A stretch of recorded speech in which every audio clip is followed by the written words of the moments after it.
Bonjour, comment allez-vous, chers amis? Alors je teste une nouvelle intro, mais je suis pas sûr. Je sais pas si je préfère pas plutôt. Et bonjour! Comment ça va, amigos? Allô. J'ai découvert tout à fait récemment qu'en fait ce serait beaucoup plus simple pour moi et pour le montage, etc. si je gardais le micro directement avec moi. De cette manière, j'ai pas besoin de gueuler et au montage c'est plus facile. Il y a un truc que j'ai jamais vraiment compris, c'était l'intérêt des vidéos ASMR. Tu sais, c'est genre les mecs qui te parlent comme ça. Et bonjour, comment ça va, amigos? Aujourd'hui je veux vous parler de la nouvelle vidéo de Bro. Apparemment ça aide à mieux dormir, tu sais, c'est un truc pour te détendre. Je trouve ça complètement con. Donc accrochez-vous parce qu'aujourd'hui on va parler du méchant qui pour moi est le plus emblématique, le plus incroyable, celui qui fait couler tellement d'encre. Je veux bien sûr parler de Broly.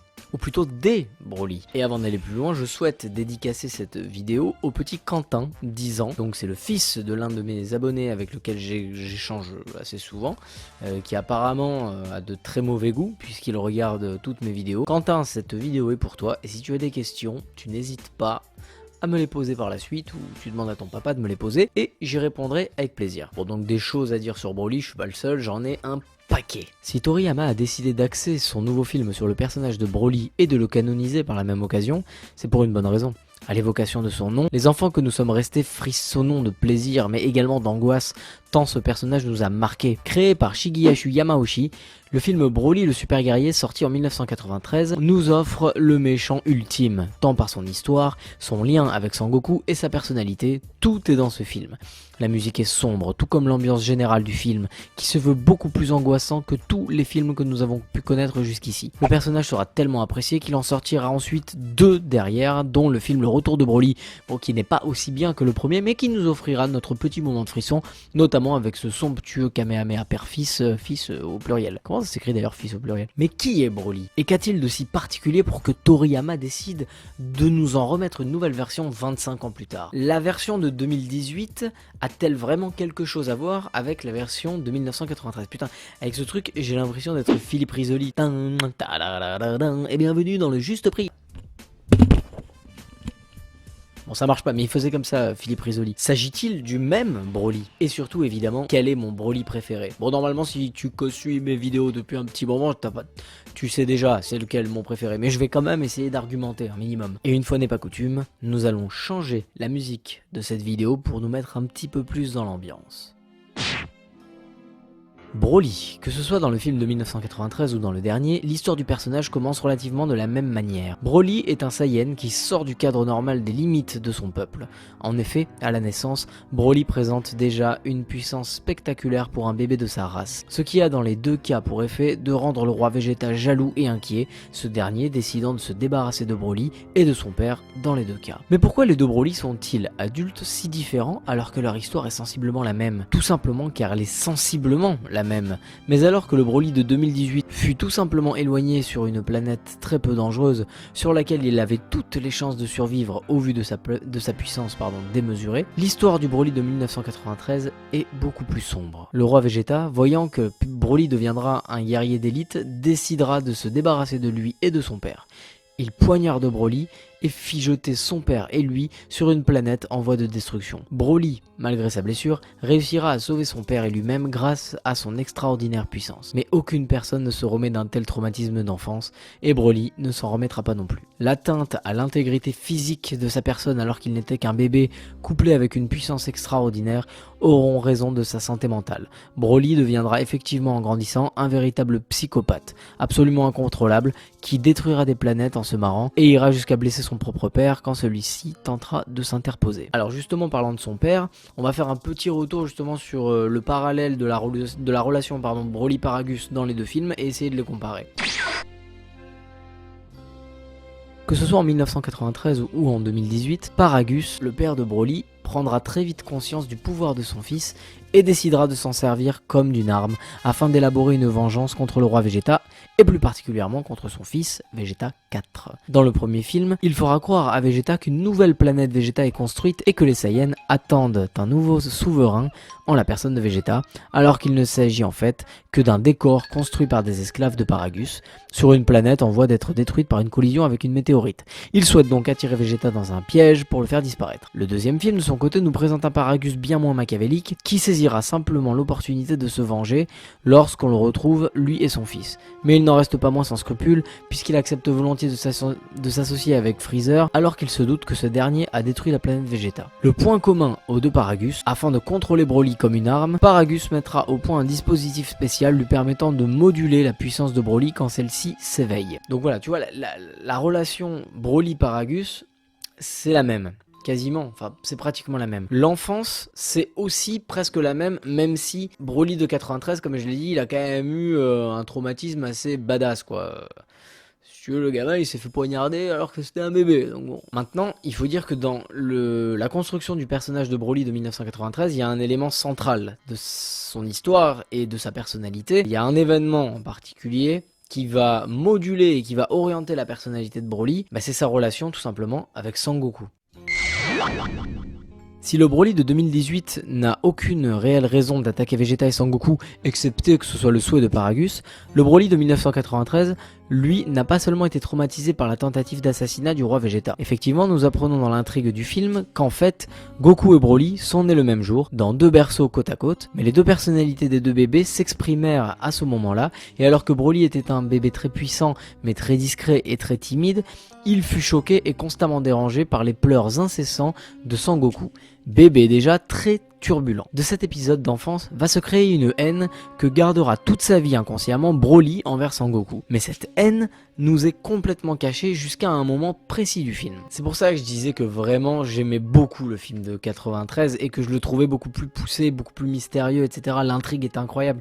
Parce que Broly, en fait, quand on le voit dans le film de 93, au début, il est vraiment... il fait pas peur, quoi. Il est vraiment tout timide, tout gentil. Il est un peu même... t'as de la peine pour lui, tu vois. Vegeta lui parle comme de la merde. Il lui dit « Broly, viens ici, machin, viens avec moi ». Et lui, il est là « Oui, majesté ». Pourtant, alors que c'est un personnage d'un naturel assez calme, etc., d'un coup, il y a une scène improbable en fait. Alors que rien ne le laisse présager, Broly est pris d'une réaction violente à l'approche de Sangoku. Broly reconnaît instinctivement le ki de Sangoku et se met immédiatement en colère. Goku ne panique pas, mais comprend que quelque chose se passe. Et il commence également à élever son ki pour montrer à Broly qu'il ne se laissera pas faire, mais la première confrontation purement spirituelle nous fait nous poser des questions. Calmé par Paragus une première fois, Broly tentera une deuxième fois d'assassiner Sangoku pendant la nuit. Cette scène laisse apparaître un côté sombre et effrayant de Broly. Sourire inquiétant face aux menaces de Sangoku qui lui demande d'arrêter. Mais ce n'est que quelques scènes plus tard que Broly laissera exploser sa véritable puissance, et cela afin d'affronter Sangoku. Cet accès de rage donne alors naissance au guerrier Saiyan ultime, le Super Saiyan légendaire. En fait, en ce sens, en le fait que le destin de Sangoku soit lié au destin de Broly, ça apporte un véritable plus à la personnalité du personnage de Broly de 1993. Et ça, c'est quelque chose que malheureusement, c'est un aspect de la personnalité de Broly qui n'a pas du tout été creusé dans le personnage de 2018. C'est un peu ce que je reprochais dans l'analyse du film que j'ai faite du film. Et justement, le fait que dans Suite 93, ils aient apporté une dimension haineuse vis-à-vis de Sangoku au personnage de Broly, c'est génial. C'est génial parce que du coup ça donne une orientation au personnage. Ça lui donne un but précis en fait et ça nous explique pourquoi d'un coup il passe à l'attaque. Bon évidemment, hein, le point le plus cool de la vidéo, le plus fanboy, ça va être la comparaison des puissances des deux Broly.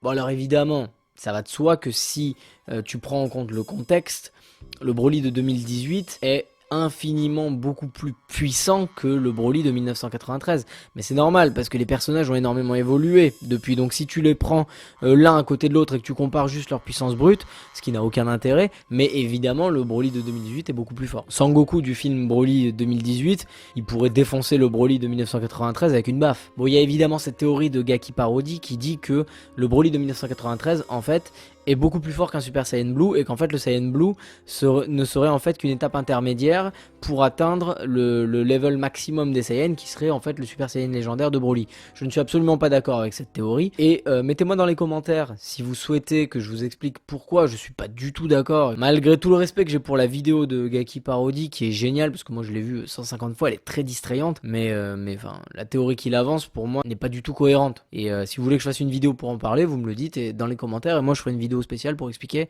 mon point de vue sur cette théorie. Après, je vais pas partir dans une estimation de la puissance de Broly, d'une part parce que j'en ai absolument aucune idée. Je parle du Broly de 93, j'en ai aucune idée. Et puis en plus, enfin, on s'en fout quoi, de savoir à combien il est. Si tu me demandes et si je fais un peu le fanboy, je te dirais que la puissance du Broly de 1993, elle doit être autour de la puissance d'un Goku SSJ2 ou d'un Majin Vegeta. Voilà, c'est à peu près ça quoi, parce qu'il est tellement indestructible pendant le film qu'il est quand même un niveau de bien au-delà des Saiyans qui à ce moment-là, c'est à peu près pendant la période Cell.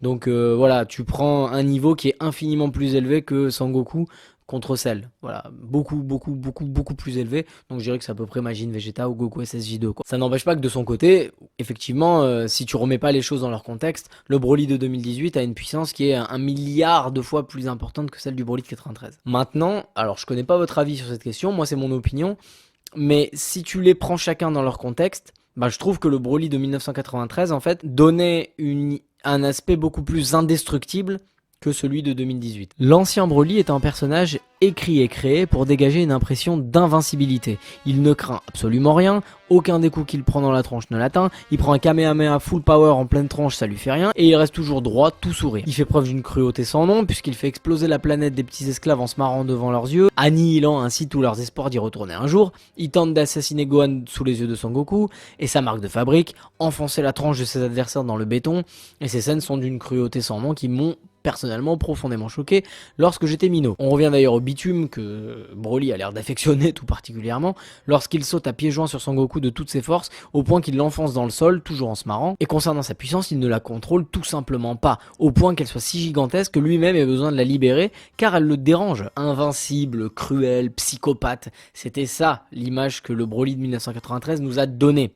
En fait, c'est sur ça qu'on reste quand on pense à Broly de 93. Alors attention, hein, le nouveau Broly donne également cette sensation de puissance gigantesque, puisque tu vois que quand il commence à se mettre dans le rythme du film, mais du combat, bah, Goku et Vegeta peuvent absolument rien contre lui, il est trop fort. D'ailleurs, petit clin d'œil au film de 93, il garde sa marque de fabrique, puisqu'au moment où il prend Goku, tu sais, il lui explose la tronche dans la glace, tu sais, il lui râpe la tête dans la glace, donc ça voilà, c'est une petite référence. Donc du coup, pourquoi est-ce que je dis que l'ancien Broly paraît beaucoup plus indestructible que le nouveau? Bah tout simplement en fait c'est la personnalité des deux personnages qui va faire la différence. Le nouveau Broly de 2018 est un personnage dont on perçoit une grande tristesse. Cette dernière naît de sa relation avec Paragus avant tout, car il a été utilisé et brimé par un père qui s'est servi de lui au point de détruire tout ce qui comptait réellement pour lui, sa vie, ses amis, etc.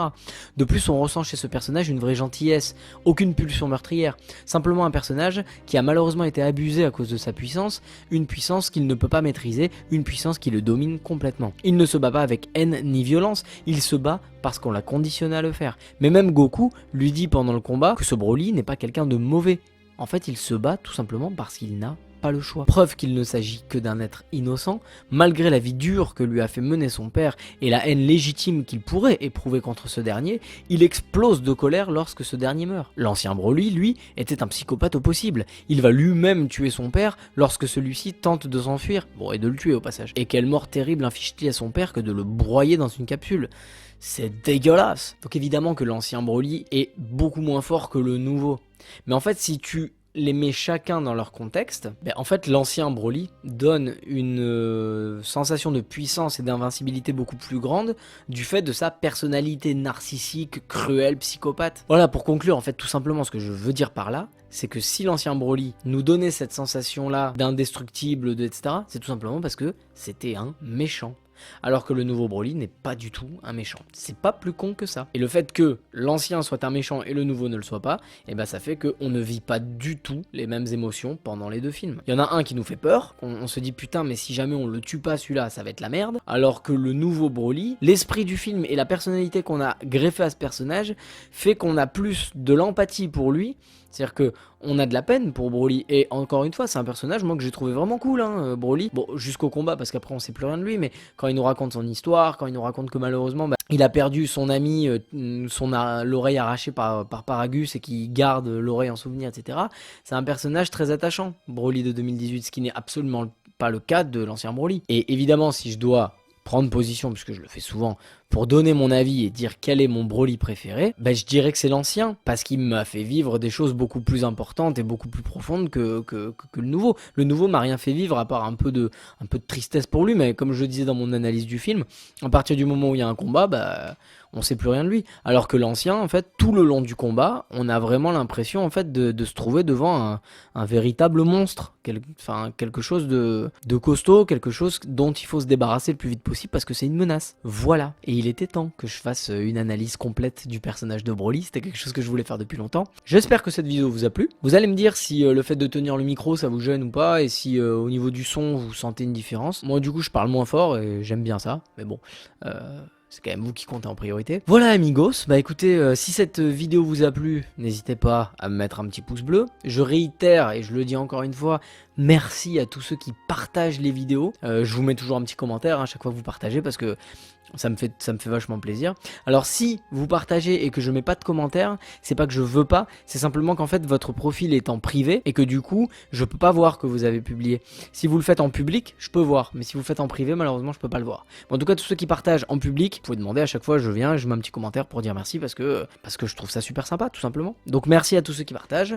Vous pouvez retrouver mes vidéos en vous abonnant sur la chaîne YouTube Yaniv avec un V, mais surtout sur la page Facebook Yaniv avec un V. Vous pouvez également retrouver mes vidéos sur la page Dragon Ball Stark Z avec laquelle je suis en partenariat et dont les vidéos sortent je crois tous les mardis, donc merci à l'admin avec qui je m'entends très bien. Merci à tous les admins de toutes les pages sur lesquelles je publie mes vidéos d'accepter mes vidéos. Grâce à vous j'ai beaucoup de visibilité, donc merci beaucoup. Et c'est tout pour moi amigos, donc je vous souhaite une bonne journée ou une bonne soirée, je ne sais pas quand est-ce que vous regarderez cette vidéo. Et je vous dis à la prochaine, bisous.